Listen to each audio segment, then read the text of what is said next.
Hare Krishna. Om Ajnanatimidandasya Jnananjanashalakaya Chakshurmilitam Yena Tasmai Shri Gurave Namaha.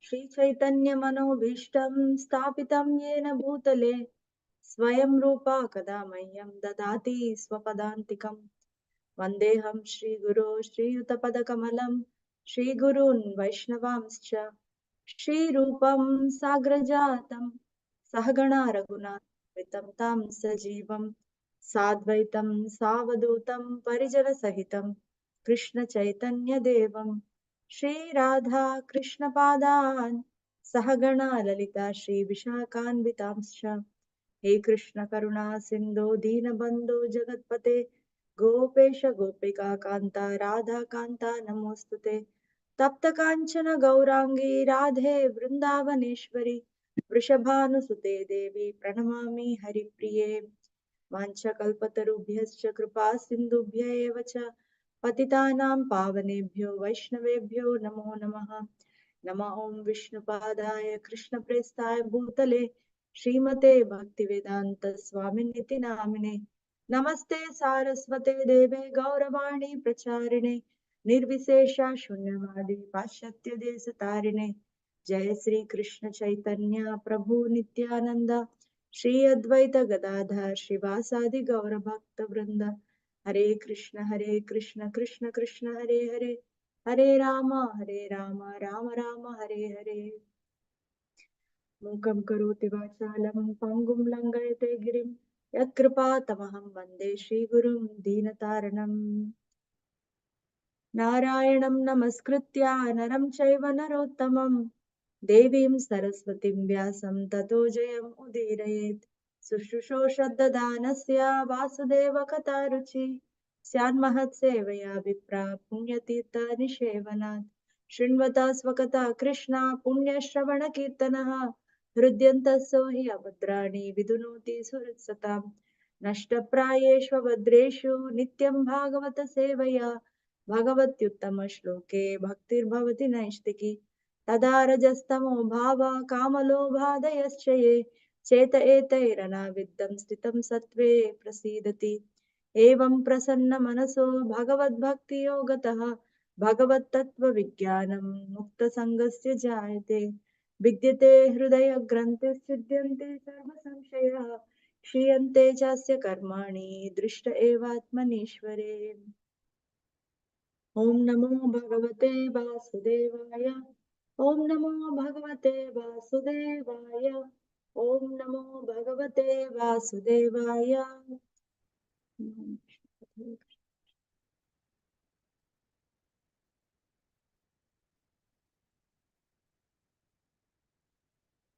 Hare Krishna. So we are going to read from Canto 3, Chapter 13, verses 37 to 39. These are the verses for today.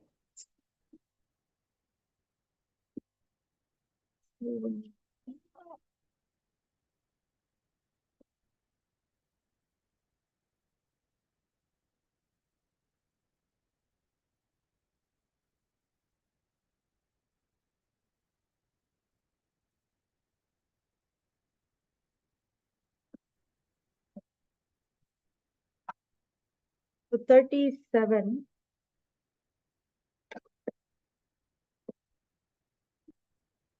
There are 3 verses today.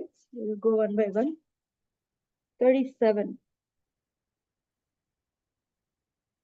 दीक्षानुजन्मोपसदशिरोदरं त्वं प्रायनीयोदयनीयदंष्ट्रः जिह्वा प्रवर्ग्यस्तव शीर्षकं कृतो सत्यावसत्यं चितयोऽसवोहिते. So the sages are continuing to offer their prayers, and these are the verses spoken by the sages to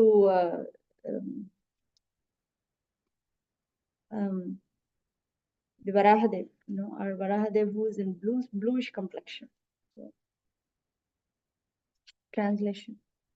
Moreover, O Lord, the repetition of your appearance is the desire for all kinds of initiation. Your neck is the place for three desires. Your tusks are the result of initiation and the end of all desires. Your tongue is the prior activities of initiation. Your head is the fire without sacrifice as well as the fire of worship. And your living forces are the aggregate of all desires.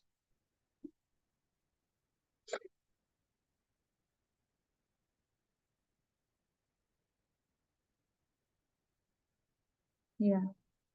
So there is no purport for this verse. That is text 37. This initiation that's spoken about, um, it is the initiation that's required to perform some special sacrifices. So that's what Vishwanath Chakravarti Thakur says. So now we are going to go to the next verse, 38.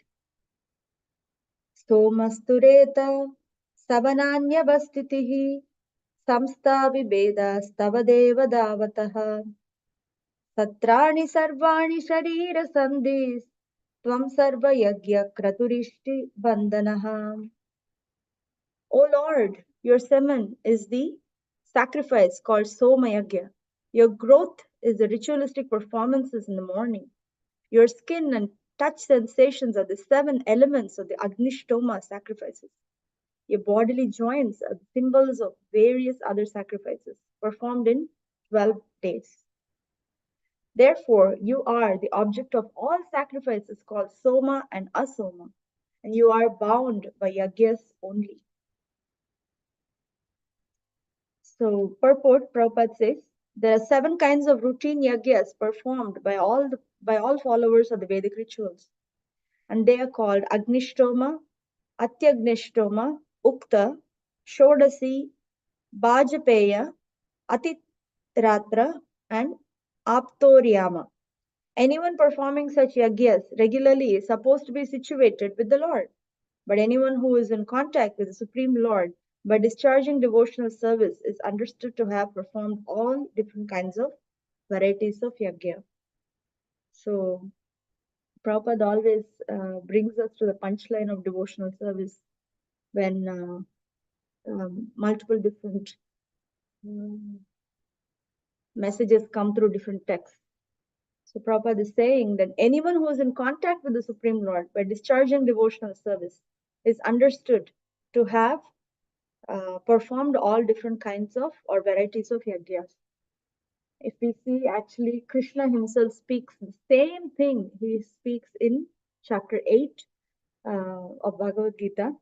In Bhagavad Gita, chapter 8, we know the theme. The theme is predominantly, how to live, how to end one's life, or how to leave one's body at the end of life. So that multiple different things come. Basically, Arjuna asks 6 questions about, what is Brahman, what is Adhyatma, and different questions. What is karma, all this. And then finally, the last question is how to remember you at the time of death, or how does one who has performed devotional service remember you at the time of death. So in that particular chapter, Krishna addresses all the first, several questions within the first couple of verses.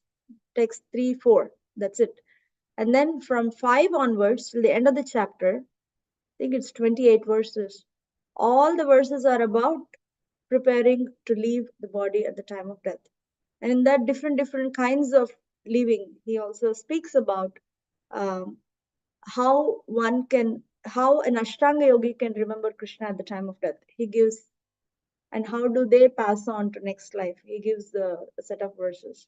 And then he speaks about how does a devotee remember him, and how to even be confident that we can remember him. That is by practice throughout the life one leads.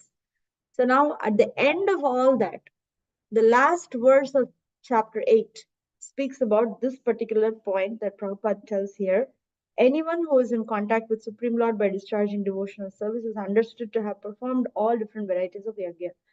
Krishna says the same thing. Vedeshu, Sarveshu, Tapaschu, Chaiva, all the Daneshu, all kinds of pious activities or auspicious activities. If one is connected with me, if one is connected to devotional service, in perfection, of course, to the degree of perfection, to the degree this gets attained, that one has already performed all these different varieties of yajnas, he says in chapter 8. Anyway, today's verse again, 37 to 39. So now we are going to 39. One second. Yeah. So 39. Namo namaste kila mantra devata द्रव्याय सर्वकृतवे क्रियात्मने वैराग्य भक्त्यामज यानुभावित ज्ञानाय विद्या गुरवे नमो नमः. So here we'll read word to word because it's really beautiful. Namaha, Namaha, obeisances unto you. Te, unto you, who are worshipable. Akila, all inclusive. Mantra, hymns. Devata, the Supreme Lord. Dravyaya, unto all ingredients for performing sacrifices. Sarva kratave, unto all kinds of sacrifices. Kriya atmane, unto you, the supreme form of all sacrifices. Vairagya, renunciation. Bhaktya, by devotional service. Atma jaya anubhavita, perceivable by conquering the mind. Jnanaya, such knowledge. Vidya Gurave, the supreme spiritual master of all knowledge. Namaha Namaha, again I offer my respectful obeisances. Really nice. Namo Nama is the beginning of this verse, and the end of this verse is also Namo Namaha. So the translation is, this is the translation. O Lord, you are the supreme personality of Godhead and are worshipable by universal prayers, Vedic hymns, and sacrificial ingredients. We offer our obeisances unto you. You can be realized by the pure mind, freed from all visible and invisible material contamination. We offer our respectful obeisances to you as the supreme spiritual master, master of knowledge in devotional service. Purport, the very beautiful verse actually. So now the purport, Prabhupada says, the qualification of bhakti or devotional service to the Lord is that the devotee should be free from all material contamination and desires. This freedom is called vairagya or renouncement of material desires. One who engages in devotional service to the Lord according to regulatory principles is automatically freed from material desires. And in that pure state of mind, one can realize the personality of Godhead. The personality of Godhead, being situated in everyone's heart, instructs the devotee regarding pure devotional service so that he may ultimately achieve the association of the Lord. This is confirmed in Bhagavad Gita 10:10 as follows. Tesham satatayuktanam bhajatam pritipurvakam dadami buddhi yogam tam yenamam upayantite. To one who constantly engages in devotional service of the Lord with faith and love, the Lord certainly gives the intelligence to achieve him at the ultimate end. One has to conquer the mind, and one may do it by following the Vedic rituals and by performing different types of sacrifices. The ultimate end of all those performances is to attain bhakti or devotional service of the Lord. Without bhakti, one cannot understand the Supreme Personality of Godhead. The original personality of Godhead or his innumerable expansions of Vishnu are the only objects of worship by all the Vedic rituals and sacrificial performances. So Prabhupada is really nicely touching on every single thing here. The verse itself, when we see, is too beautiful. So too beautiful to elaborate. Nobody other than Prabhupada can elaborate on this thing. Anyway, so the verse itself, when we read, you are the Supreme Personality of Godhead and are worshipable by universal prayers, Vedic hymns, and sacrificial ingredients. So basically, that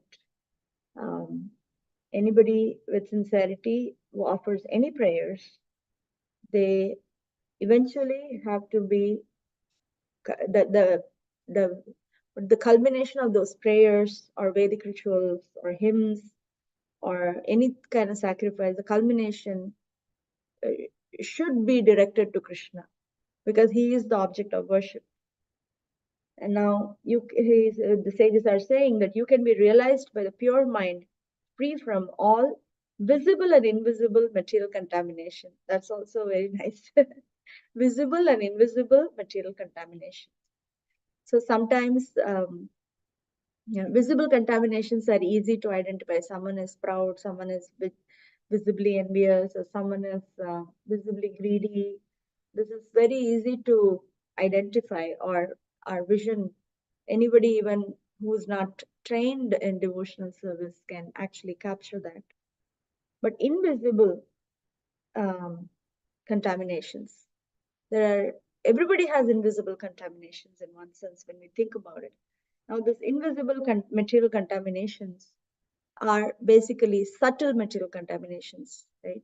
They're subtle, one knows, and one is reflective and tries to purify oneself through the process of devotional service. Krishna reveals and one gets to know. Now, the subtle material contaminations, to just blanket statement that having a subtle body is subtle material contamination. Of course, gross body also, but then I'm just saying at a level that false ego and the mind and material intelligence, that itself subtle material contamination, beginning with false ego, of course. It's like I've heard that this body is like it's like a declaration that we have subtle material contamination. So we have material contaminations or envy or pride, all these kind of things. Now, the sages are saying that you can be realized, very, very carefully chosen, because we can't think that you can be worshipped only by pure souls. But the point is, you can be realized by the pure souls. Meaning, worship, everybody should do. That's the way of purification.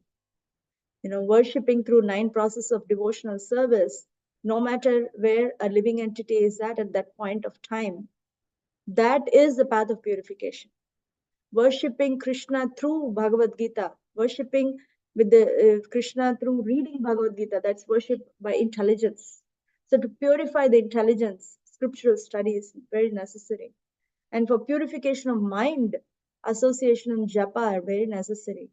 And when these are on track, the soul, or a living entity leaves the association of false identifications and false ego and takes on to the true identification of being a servant of Sri Guru and worshipable deities. So this is so important, and it's very nice to know that nobody is barred from worshipping. But of course, realization of Krishna happens with, when one has pure mind. But even before that, we see that there are glimpses of inspirations and insights. We may call realization sometimes, so these insights and inspirations and realizations start happening even to a practitioner who actually is only making like a steady or sometimes even gradual progress. But to the degree one takes shelter and continues to practice, to that degree one gets glimpses of realization. But then the maturity of realization happens when the mind is completely purified from all visible and invisible material contamination.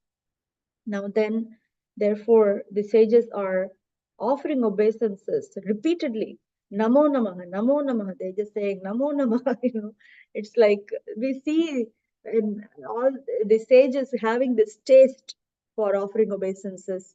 In the first canto, the sages have this taste for um, hearing. So they keep saying Swadu, Swadu, Pade, Pade. Please speak more, speak more. It's so tasty, it's they're feeling the taste. It's almost like when we say it's this thing, whatever, there's whatever, I don't know, some item that we eat, some dish that we eat, we say it's tasty, can I have some more, can I have some, it's very what do you call, it comes from it unstoppably, it comes, right? When something is very tasty, we go for second serve, we go for third serve, or we pack for next whole week, or whatever. But here, the sages, as in the first canto, started saying Swadu, Swadu, I want to hear more, hear more. Now the similar situation, repeatedly offering obeisances, Namo Nama, Namo Nama. They're just coming up with this feeling to offer obeisances. Anyway, Prabhupada said, whether we have the feeling or not, offer obeisances, then we get the feeling. So when we go to the purport, then Prabhupada, from the beginning, starts to explain about how to get purified. What does pure mind or pure, living entity, what does that mean, actually? That means that one is a situated bhakta, right? So then purport Prabhupada says the qualification, then how to get qualified? The qualification of bhakti or devotional service to the Lord is that the devotee should be free from all material contaminations and desires. So now, this is the Uttamadhikari, right? Free from all material contaminations and desires. That is the standard that Prabhupada wants us to get to. And he is giving his hand to us. And Sri Gauranga Mahaprabhu is giving himself to bring us to that absolute pure devotional platform. That is their gift. If we, if a living entity keeps saying that, oh, I'm not, what do you call, I can never get it, I don't have this and that.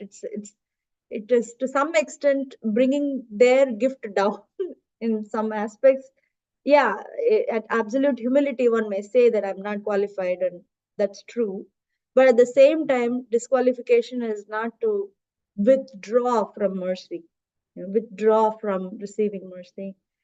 So here, Prabhupada in the beginning only says free from all material contaminations and desires. So it starts with desire also.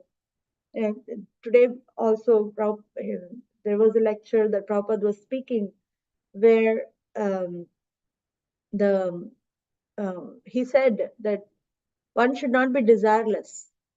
This is a big opening actually to the world, to think that I can have desires, because most of what we have heard, like monistic philosophy or Vaidistic philosophy, what we have heard is you shouldn't have desires at all.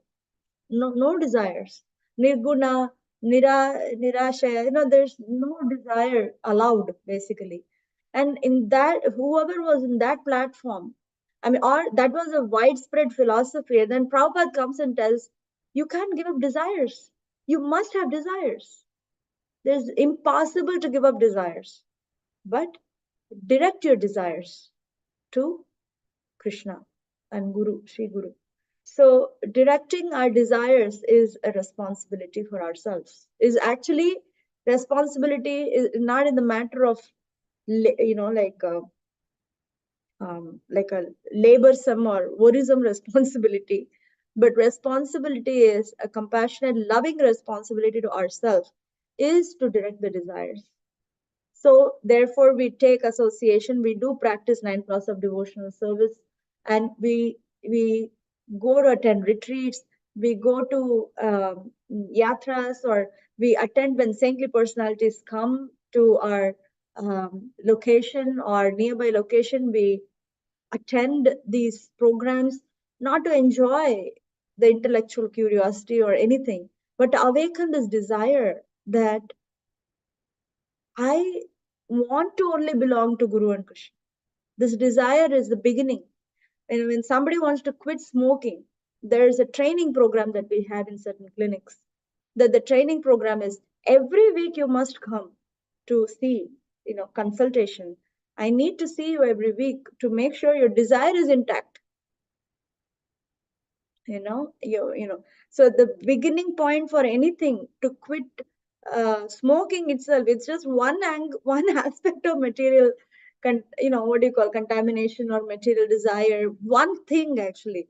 For that there is a training program, positively replacing that with something else and taking help of some medication and having some association with a clinician who can direct you towards that, to keep your desire intact to quit and to direct your life to more wholesome habits.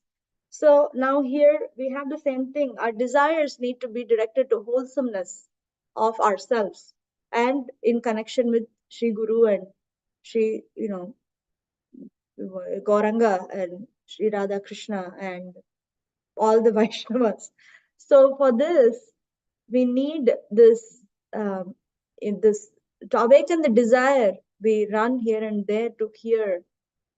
We actually dedicate our time, at least some portion of our time in our day or life. We are not doing any big sacrifice, honestly. It is for our own benefit of coming back to our original state. It's really nice that Prabhupada was the only gutsy person, very brave and courageous, who could just come and tell, have your desires, and direct them to Krishna. So that can be done by anybody.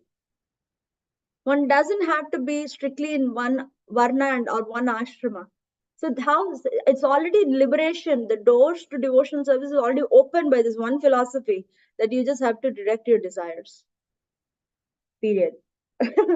And then Prabhupada continues to say that this freedom, he's saying this, the direction, when we direct our desires and mind and intelligence to Krishna, it awards freedom. So therefore, he has regulative principles. Interestingly, it awards freedom. So we have heard that regulative principles of freedom. It's not actually a fancy statement or a perfect title for a class or something like that. It is truth that the freedom actually we get by directing our desires to the right person and right relationship, and trying to act in, according to the desire, even if we get distracted, coming back and coming back, it actually is going to give, or is actually giving freedom already.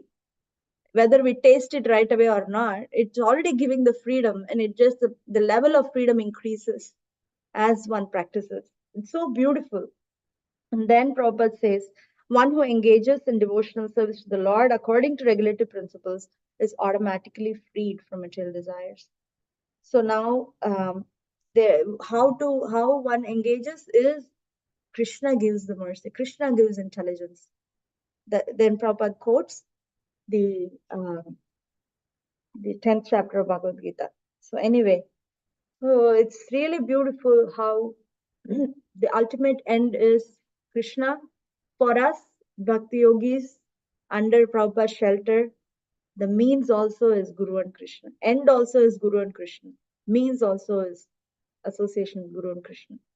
So, so the sages are offering obeisances repeated obeisances to such a Lord who actually is accessible to us, available to us through different, manifestation of his pastimes, and through Srimad Bhagavatam. If Bhagavatam was not there, where would we be?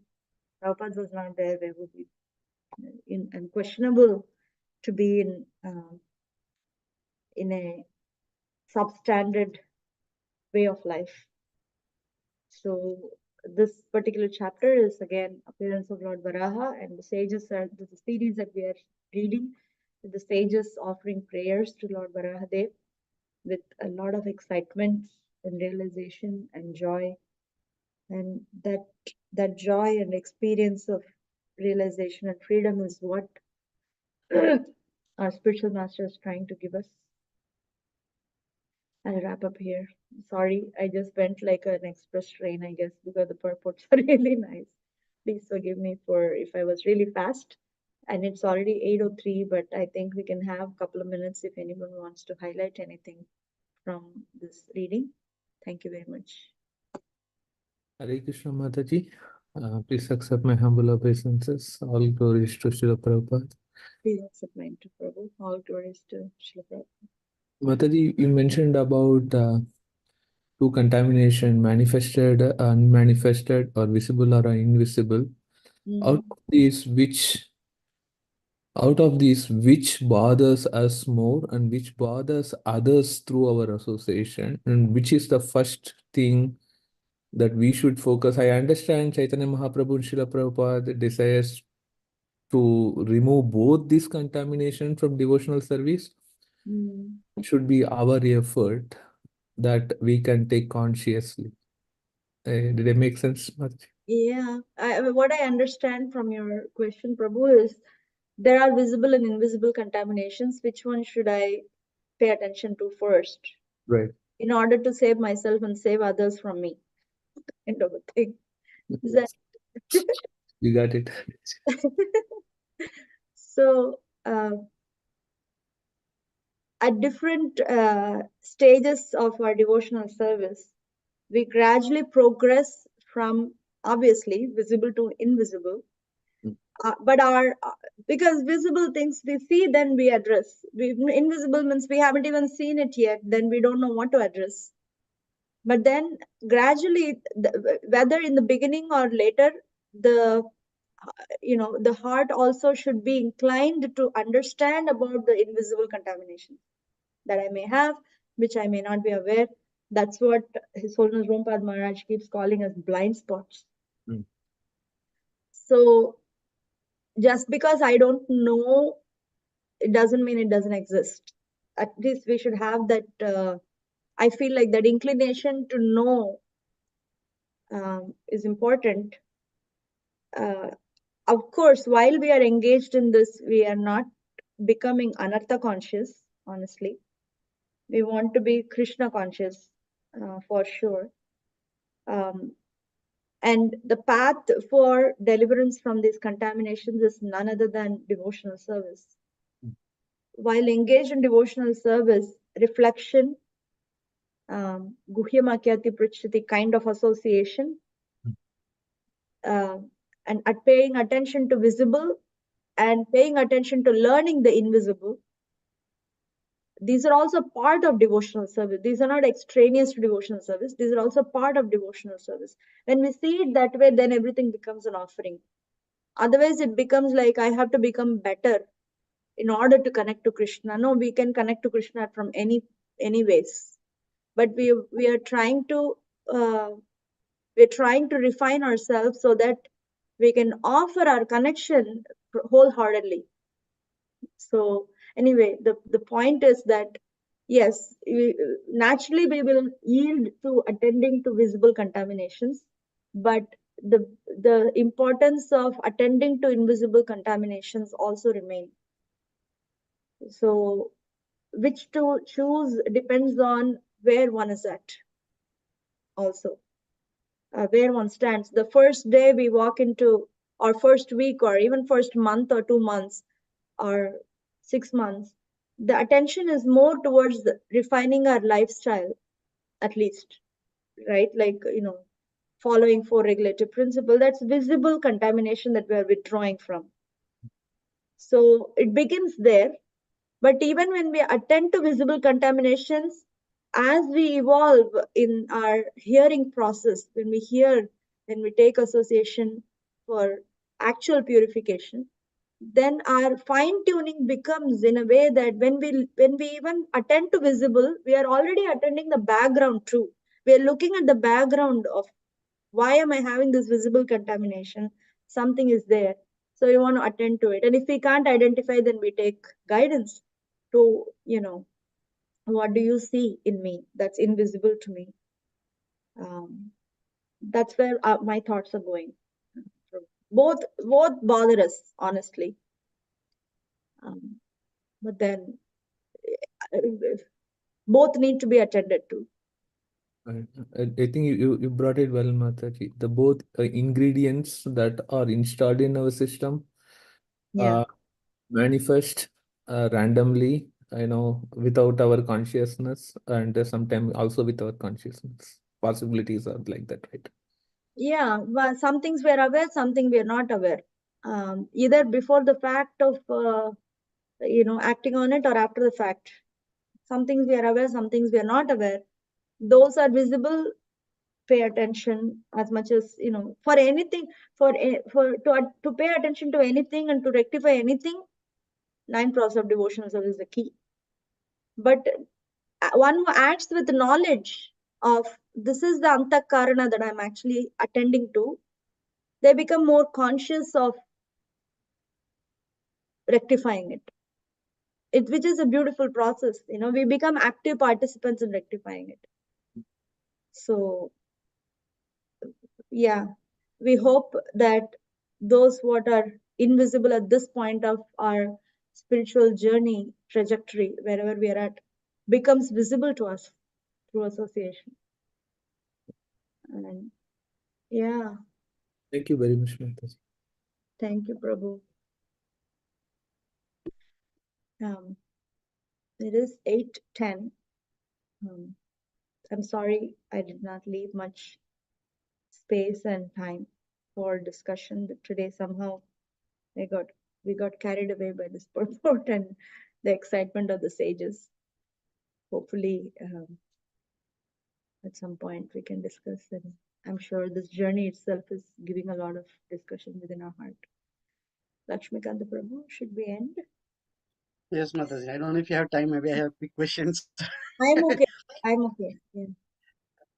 Yeah, I mean, quick thing. Maybe when we say realization, right? You touched upon that. So generally, when we get into, I mean, we are in an association of senior devotees or elevated devotees. We'll get some realizations, but then after some time they will be lost, right? Mm. So, but how is that is a realization? Because it looks like, I mean, it is really, it is touching our heart, right? So we are able to Yeah. see it, Yeah. but then after some time, it is gone again. So is it really realization, or will it come back again to us, right? So I was just thinking. So, Any little gift that Krishna gives is realization, Prabhu. It's hmm? just short-lived. Anything that Krishna gives, see, our realization is not also just our own earning or something like that. It is actually mercy.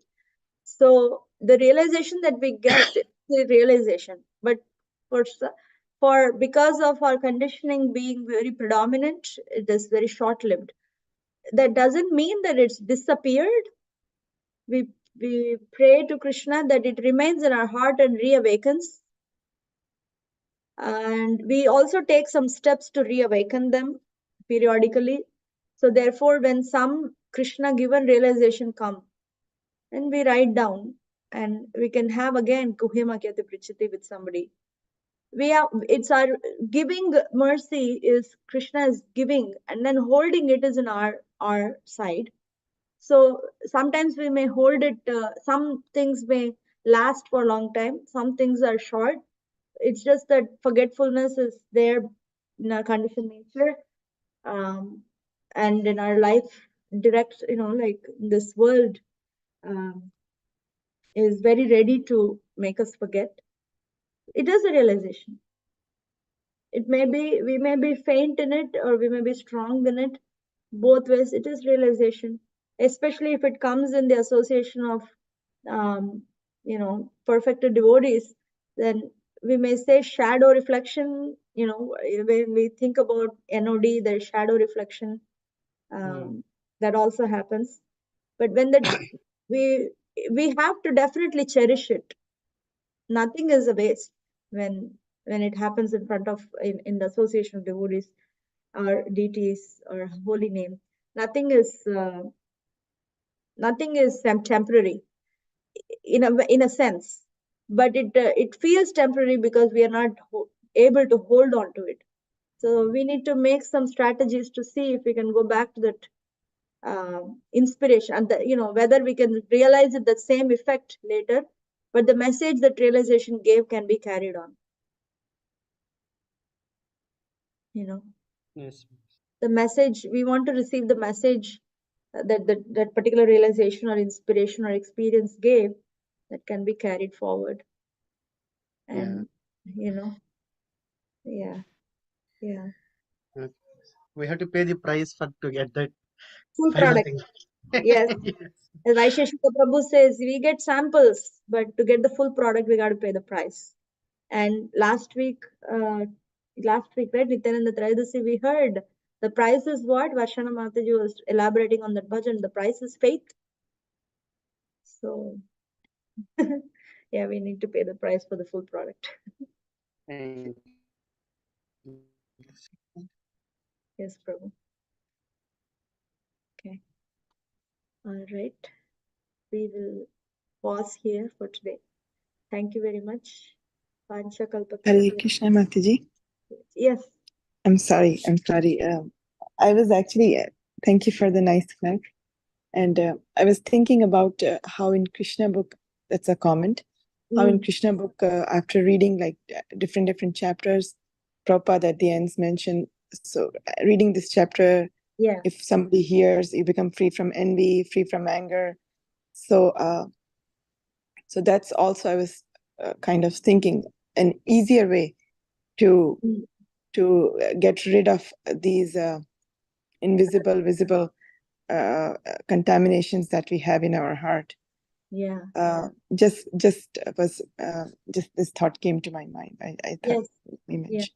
Perfect, Mataji. Thank you for sharing. It's a And then wonderful. Bhakti Thakur actually elaborates. Sorry, bro. Bhakti Thakur also elaborates on these, at least the Krishna killing demons pastimes. Into he gives which contamination can be addressed by paying attention to which pastime. So that's also there from Krishna Sangati or Krishna Samhita, not Krishna Sangati, Krishna Samhita. Anyway, Srila Prabhupada is very intelligent, like especially intelligence block mercy is yeah. giving outcome-oriented approach. That's why less Stuti or something. But thank you, Devi Murti Mataji. I like that point very much. The outcome drives for key factor. Thank you. Yeah. Okay. Wonderful. Okay. Thank you very much. Then it seems like we are wrapping up. Hare Krishna. Vanchakalpatarubhyascha kripa sindhubhyev cha patitanam pavanebhyo vaishnavebhyo namo namaha. Srimad Bhagavatam ki jai. Srila Prabhupada ki jai. Hare Krishna. Hare thank you. Hare Krishna.